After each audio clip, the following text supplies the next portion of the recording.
大家好，我想同大家推介一本書，叫做《做自己嘅情緒管理師：20個負面情緒管理法》。呢本書是由現職嘅輔導心理學家親自編寫，佢唔單止可以幫大家做自我診斷，提早做好預防同治療，仲可以教你點樣去俾身邊嘅人一啲最適當嘅指引同埋幫助。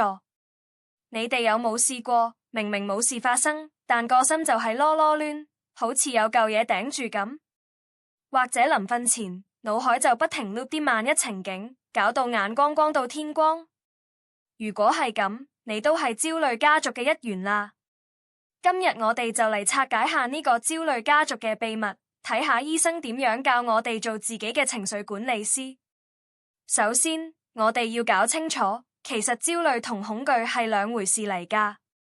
書入面講得好清楚，恐懼是指面對即時危險的緊張反應，即係話你行街見到隻惡狗衝埋嚟，個心卜卜跳，想即刻走佬，呢個就係恐懼。但係焦慮則是指對未來尚未發生的事情感到擔憂和不安。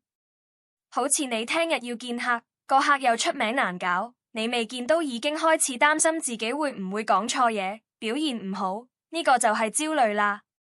美國心理學會將焦慮定義為一種易緊張的情感、擔憂的想法和身體的變化，例如血壓升高為特徵的情緒。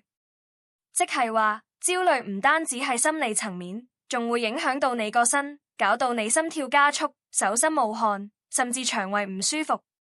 大家諗下，如果長期咁樣，個人點會唔攰呢？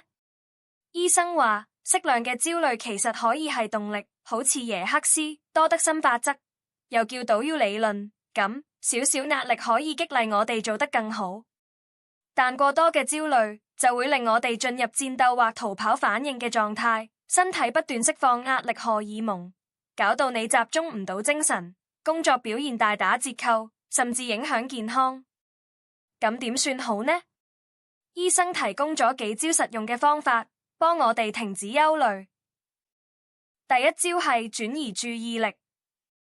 書入面建議嘗試開展一項新的工作或活動，或通過小變化重新掌握注意力，然後才再投入原本正在進行的事情上。又或者透過五感、視覺、聽覺、嗅覺、味覺和觸覺去觀察身邊的事物，留意它們的細節、顏色、氣味或聲音，藉此去幫助自己控制注意力。即係話，當你返工俾老細完，個腦不停喺度重播老細啲惡樣，搞到你成個人好燥好掹憎。呢個時候，你可以試下即刻起身去斟杯水，或者望下窗外面嘅風景，數下有幾多隻雀仔飛過，甚至聞下你杯咖啡有幾香。透過呢啲小動作，將你嘅注意力由負面情緒抽離出嚟，等個腦有少少空間抖一抖，再返去處理工作。點解呢個方法咁有效？因為焦慮好似一個黑洞，會不斷吸走你所有精神。轉移注意力就係幫你暫時切斷個黑洞嘅電源，等你唔會越陷越深。第二招係放鬆身體。醫生推介腹式呼吸和漸進式肌肉鬆弛法。大家諗下，當你焦慮嗰陣，係咪成個人都硬晒太，膊頭又緊，個肚又實？腹式呼吸就係教你點樣深呼吸，吸氣嗰陣個肚脹起，呼氣嗰陣個肚收返埋。而漸進式肌肉鬆弛法就係教你逐個部位繃緊再放鬆。其實呢兩個方法就係直接針對你身體嘅戰鬥或逃跑反應。當你身體放鬆咗，個腦自然都會跟住放鬆。好似你臨開會前緊張到手震，偷偷地做幾次腹式呼吸，你會發現個心冇咁慌，個人冇咁繃緊，咁你上台講嘢都自然流暢啲啦。第三招係擔憂時間。呢個方法好有趣，就係每日預留一個特定時段去擔憂。你可以用擔憂日記記低所有令你擔心嘅嘢，然後分辨擔憂係屬於實際性定係假設性。實際性嘅擔憂係有解決方法嘅，例如聽日要交份報告，你可以即刻諗點樣做。假設性嘅擔憂，例如果我將來失業點算？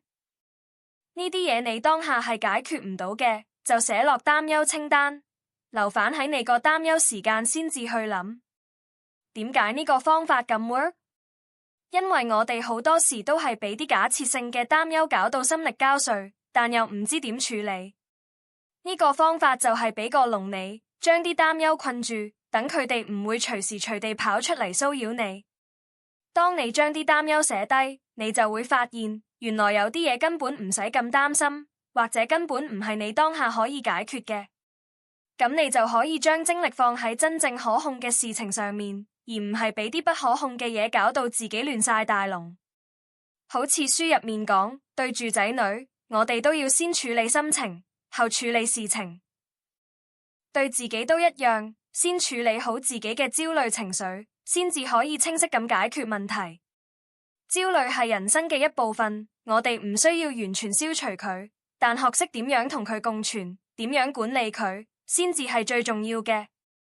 希望今日分享嘅方法可以幫到大家做自己嘅情緒管理師，活得更輕鬆自在。下次再見。